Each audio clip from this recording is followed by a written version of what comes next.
Boa tarde, foguetes da aliança! Mais um dia começando, segunda-feira, dia 20 de janeiro.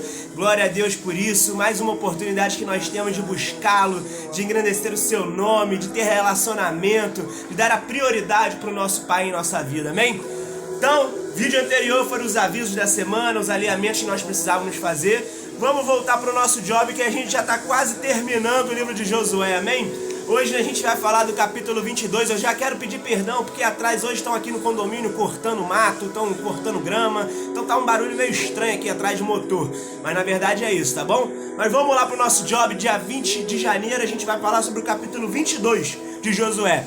E o capítulo 22 ele conta pra gente o seguinte, que os povos do leste, os povos de Israel do leste, ou seja, a tribo de Ruben, de Gad e a meia tribo de Manassés, eles foram autorizados a retornar porque eles cumpriram com a promessa deles de que ajudariam os seus irmãos a conquistar o território prometido na parte oeste. Então, Josué autorizou eles retornarem para o lado leste do Rio Jordão, conforme aquele mapinha que eu mandei para vocês, tá bom? Só que na trajetória deles para o lado leste, quando chegou no território de Gileote, Gileade, o que eles fizeram? Eles levantaram um altar. Um altar. O povo de Israel, sabendo disso, eles reuniram 10 líderes para que pudessem ir até esse território lá, saber por que os israelitas tinham se corrompido, por que eles tinham construído um altar, por que eles tinham feito essa atitude. E Finéias foi o líder dessa delegação. Finéias era filho do sumo sacerdote Eleazar. Finéias ele conduziu essa delegação, foi até o local, sondou para ver. Eu destaquei aqui alguns trechos para você desse texto maravilhoso. Primeiro, capítulo 22, verso 13. Fala o seguinte: antes, porém, enviaram à terra de Gileade uma delegação liderada por Finéias, filho do sacerdote Eleazar, para conversar com as tribos de Ruben, Gad e meia tribo de Manassés. E lá no verso 32 e do verso 32 ao 34, fala o seguinte: então Finéias, filho do sacerdote Eleazar, os outros líderes deixaram as tribos de Ruben, Gad e Gileade e voltaram à terra de Canaã para relatar aos israelitas o que havia acontecido. Todos os israelitas ficaram satisfeitos, louvaram a Deus e não falaram mais em guerrear contra Ruben e Gad.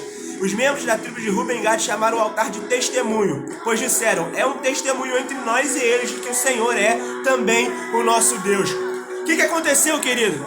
Imagina só, eles levantaram um altar, o povo de Israel ficou irritado com isso, a ponto de querer guerrear contra eles, porque não entendiam, porque eles sabiam que pelo pecado de um, matou vários, foi o pecado de Acã, a gente já estudou sobre isso. Então ele falou que o pecado deles seria consequência para todo o povo de Israel e não só para eles. Então eles foram para lá determinados a entender essa situação e acabar com isso caso fosse preciso.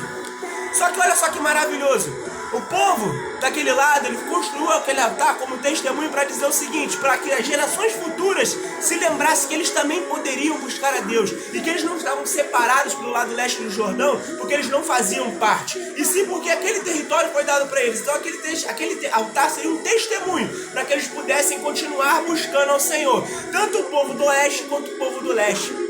Isso nos mostra uma coisa que está escrita lá em Tiago 1,19. A palavra de Deus ela fala: entendam isto, meus amados irmãos, estejam todos prontos para ouvir, mas não se apressem em falar, nem em se irar.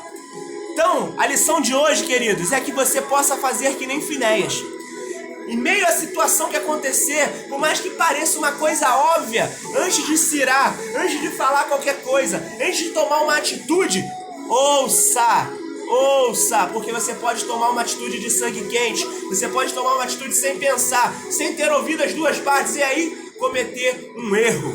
Amém? Então que você possa ter essa atitude de Finéias, de ir até o local, ouvir, entender a situação para realizar a coisa correta, para fazer aquilo que Deus chama para fazer de forma correta. Não tome atitude precipitada, não se ire antes de conhecer a situação. Amém? Glória a Deus por isso, meu querido. Que hoje seja o melhor dia da sua semana, uma semana incrível, e que em nome de Jesus você possa fazer tudo aquilo que a gente precisa fazer. Hoje, Circuito da Visão, amanhã, reunião 144, Macrocélula, tem muita coisa essa semana e vai ser bênção de Deus. E ó, não abre mão, seu alimento, job na veia.